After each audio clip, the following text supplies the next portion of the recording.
لوگ کیا کہیں گے، دنیا کیا کہے گی؟ آپ اپنے گھر کا ماحول دیکھ لیں، دنیا کیا کہے گی، لوگ کیا کہیں گے، دنیا کیا کہے گی، لوگ کیا کہیں گے، دنیا کیا کہے گی، لوگ کیا کہیں گے۔ ہماری زبان پر اگر یہ شریعت، اسلام، اللہ کی رضا، اللہ کی ناراضگی، مصطفیٰ کی رضا، مصطفیٰ کی ناراضگی، عز و جل صلی اللہ تعالی علیہ وسلم، اگر یہ زبانوں پر آ جائے تو مدینہ مدینہ ہو جائے۔ ہم اللہ کے بندے ہیں، ہمیں اللہ نے پیدا کیا ہے، ہمیں اللہ کا خوف رکھنا ہے۔ سورہ حجرات آیت نمبر 13 پارہ 26 میں بڑا پیارا ارشاد ہے، ان اکرمکم عند اللہ اتقاکم۔ ترجمہ کنز ایمان، بے شک اللہ کے یہاں تم میں زیادہ عزت والا وہ جو تم میں زیادہ پرہیزگار ہے، زیادہ ڈرنے والا، خوف خدا والا ہے، وہ زیادہ عزت والا ہے۔ آپ نے کہاں پڑھا ہے کہ مالدار سب سے زیادہ عزت والا مالدار؟ جو سب سے زیادہ مشہور ہے وہی سب سے زیادہ عزت والا، جو سب سے زیادہ منصب والا ہے وہی سب سے زیادہ عزت والا۔ کہاں پڑھا ہے مجھے بتا دیں۔ قرآن تو یہ کہتا ہے کہ تم میں سے زیادہ اللہ کے نزدیک تم میں زیادہ عزت والا وہ جو تم میں زیادہ اللہ کے یہاں تم میں زیادہ عزت والا وہ جو زیادہ پرہیزگار ہے۔ جب اللہ کے یہاں عزت والا بن جائے بندہ تو اب اس کو کیا چاہیے؟ آدمی کب بولے گا کہ لوگ کیا کہتے ہیں؟ اللہ تعالیٰ اپنے بندے کے بارے میں کیا فرماتا ہے کہ یہ میرا بندہ، یہ میرا پرہیزگار بندہ، یہ میرا نیک بندہ، یہ میرا عزت والا بندہ۔ اللہ فرمائے نا، لوگ عزت کا تاج دے دیں، لوگ تعریفیں کر دیں، لوگ یہ کہہ دیں، لوگ وہ کہہ دیں، اس کی ہمیں حاجت نہیں ہونی چاہیے۔ ہمیں اللہ تعالیٰ کی رضا چاہنی ہے، ہمیں اللہ تعالیٰ کے پسند کا بندہ بننا ہے۔ اب اس خوف خدا عز و جل کی کچھ فضیلت سنیں تاکہ ہمارے اندر خوف خدا پیدا ہو، اللہ تعالیٰ کی رضا چاہنے کا جذبہ پیدا ہو۔ سرور دو عالم صلی اللہ تعالی علیہ وسلم نے فرمایا، جس مومن کی آنکھوں سے اللہ تعالیٰ کے خوف سے آنسو نکلتا ہے، اگرچہ مکھی کے پر کے برابر ہو، پھر اس کے چہرے کی گرمی کی وجہ سے اسے کوئی تکلیف پہنچتی ہو، تو اللہ تعالیٰ اسے جہنم پر حرام کر دیتا ہے۔ حضرت سیدنا کعب الاحبار رضی اللہ تعالی عنہ سے مروی ہے کہ اللہ تعالیٰ نے سبز موتی کا ایک محل پیدا فرمایا ہے جس میں 70,000 گھر ہیں اور ہر گھر میں 70,000 کمرے ہیں۔ اس میں وہ شخص داخل ہوگا جس کے سامنے حرام پیش کیا جائے اور وہ محض اللہ کے خوف سے اسے چھوڑ دے۔ کہاں گیا لوگ کیا کہیں گے؟ کہاں گیا لوگ کیا کہیں گے؟ محض اللہ کے خوف سے چھوڑ دے، رشوت کوئی دے رہا ہے، نہیں ابھی نہیں دو، لوگ کیا کہیں گے؟ ارے لوگ کیا کہیں گے؟ چھوڑو اس کو، لوگ کیا کہیں گے؟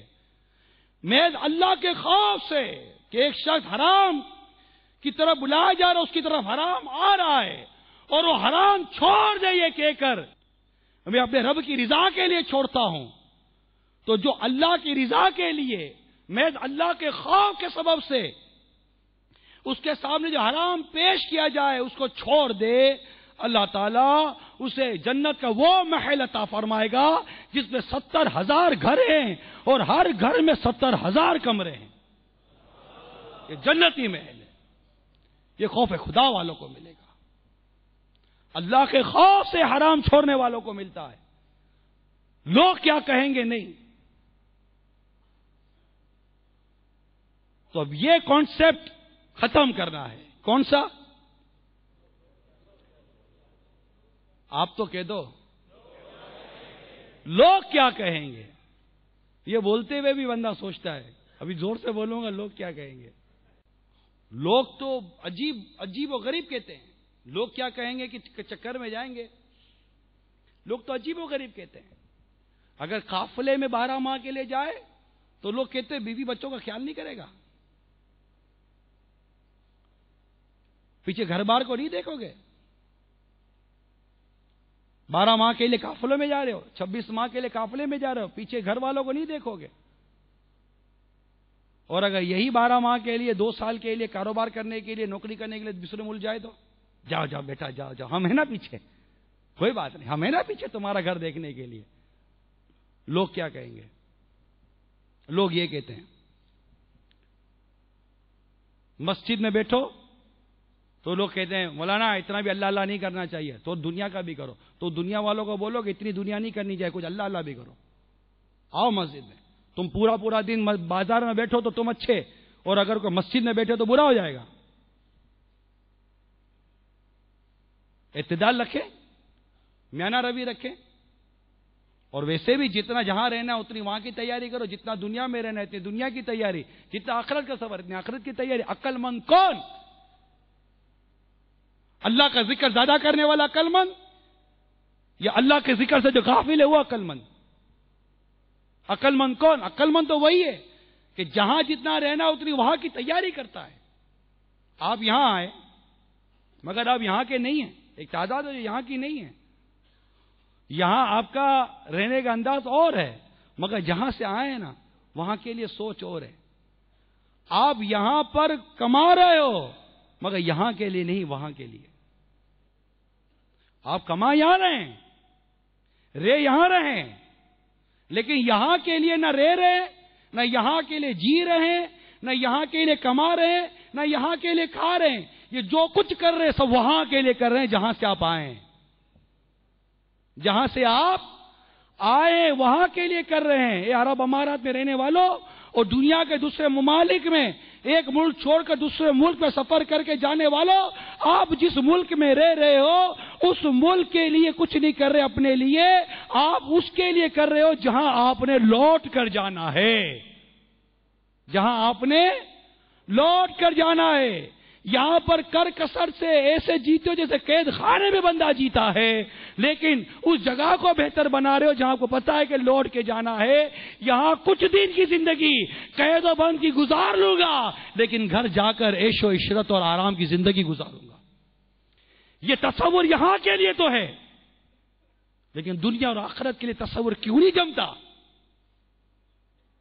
اس آیت کریمہ کی طرف توجہ کیوں نہیں جاتی کہ جب اللہ تعالیٰ کا نیک بندہ نفس مطمئنہ والا جب دنیا سے جاتا ہے تو ارشاد ہوتا ہے یا ایتھا النفس المطمئنہ، یا ایتھا النفس المطمئنہ ارجعی لوٹا، اے مطمئن نفس لوٹا، ارجعی الی ربک، لوٹ اپنے رب کی طرف، ارجعی الی ربک راضیۃ مرضیہ، وہ تجھ سے راضی تو اس سے راضی، راضیۃ مرضیہ فادخلی فی عبادی، داخل ہو جا میرے بندوں میں، وادخلی جنتی، داخل ہو جا میری جنت میں۔ جو یہ آیت کریمہ نازل ہوئی صدیق اکبر رضی اللہ تعالیٰ نے عرض کی بارگاہ رسالت صلی اللہ تعالیٰ علیہ وسلم میں، آقا یہ آیت کتنی پیاری ہے۔ میرے آقا صلی اللہ تعالیٰ علیہ وسلم ارشاد فرمایا ابو بکر جب آپ کا انتقال ہوگا فرشتے یہی آیت پڑھ رہے ہوں گے۔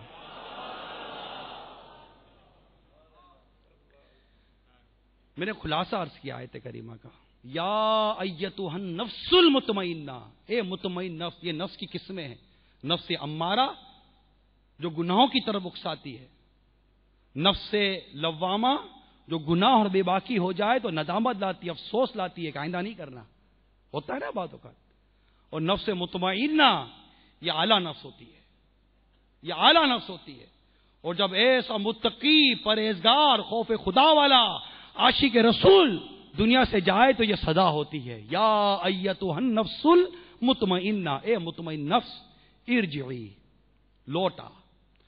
آپ نے قرآن پاک میں کئی جگہ پر پڑھا ہوگا، تمہیں اپنے رب کی طرف لوٹنا ہے، تمہیں ترجعون، تمہیں تمہارے رب کی طرف لوٹنا ہے۔ ہمیں بار بار لوٹنے کا درس دیا جا رہا ہے، ہمیں بار بار بتایا جا رہا ہے کہ تم جہاں ہو وہ تمہارا مستقل مسکن نہیں ہے، تمہیں کسی اور طرف لوٹنا ہے، تمہارا گھر کوئی اور ہے۔ یہ دنیا مومن کے لیے قید خانہ ہے، کافر کے لیے جنت ہے۔ قید خانے میں کیوں راحتیں ڈھونڈنے کے لیے اتنی حرام اور اتنے ناجائز امور ہم اختیار کریں؟ اگر یہاں پر قید و بند کی زندگی گزر بھی گئی تو گزر گئی، یہاں جینا ہے وہاں کے لیے۔ یہاں جینا ہے